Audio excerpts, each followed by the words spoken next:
పరిశుద్ధ గ్రంథం ఛానల్ వీక్షిస్తున్న ప్రతి ఒక్కరికి దేవుని పేరిట వందనాలు తెలియజేసుకుంటున్నాం. ప్రేమ, సంతోషము, సమాధానం సదా మీకు తోడేంటి నడిపించును గాక. నిన్నటి దినాన ఎస్తేరు గ్రంథము 2వ అధ్యాయం చదువుకున్నాం. ఈరోజు ఎస్తేరు గ్రంథము 3వ అధ్యాయం చదువుకున్నాం. ఈ సంగతులైన తర్వాత రాజైన అహష్వేరోషు అమ్మోదాత కుమారుడును అగాగీయుడునగు హమానును గణపరిచి వానిని హెచ్చించి వాని పీఠమును తన దగ్గరనున్న అధిపతులందరికంటే ఎత్తుగా నుంచెను. కాబట్టి రాజు గుమ్మమునున్న రాజసేవకులందరూ రాజాజ్ఞను సారముగా మోకాలుని హమానునకు నమస్కరించిరి.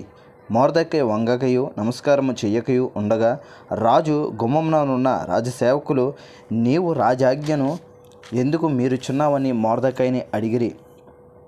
ఆ ప్రకారము వారు ప్రతిదినము అతనితో చెప్పుచూ వచ్చినను అతడు వారి మాట చెవిన పెట్టకపోయెను గనుక వారు మొర్దెకై యొక్క మాటలు స్థిరపడునో లేదో చూతుమని దాని హమానునకు తెలిపిరి. ఏలయనగా అతడు, నేను యూదుడను గనుక ఆ పని చేయజాలనని వారితో చెప్పియుండెను. మొర్దెకై వంగకయు నమస్కరింపకయు నుండుట హమాను చూచినప్పుడు బహుగా కోపగించి మొర్దెకై ప్రాణము మాత్రము తీయుట స్వల్ప కార్యముని ఎంచి మొర్దెకై యొక్క జనులు ఎవరైనది తెలుసుకొని అహష్వేరోషు యొక్క రాజ్యమంతట నుండి మొర్దెకై స్వజనులను యూదులందరినీ సంహరించుటకు ఆలోచించెను. రాజైన అహష్వేరోషు యొక్క ఏలుబడి యందు 12వ సంవత్సరమున నిసాను మాసమున అనగా ప్రథమ మాసమున వారు హమానును ఎదుట పూరు అనగా చీటిని దినదినమునకు నెలకును అదారు అను 12వ నెల వరకు వేయిచూ వచ్చిరి. అంతటా హమానును అహష్వేరోషుతో చెప్పినదేమనగా, మీ రాజ్య సంస్థానం అన్నిటిలోందుండు జనులలో ఒక జాతి వారు చెదిరి ఉన్నారు. వారి విధులు సకల జనులను విధులకు వేరుగా ఉన్నవి. వారు రాజు యొక్క ఆజ్ఞలను గైకొనువారు కారు. కాబట్టి వారిని ఉండనిచ్చుట రాజునకు ప్రయోజనకరము కాదు.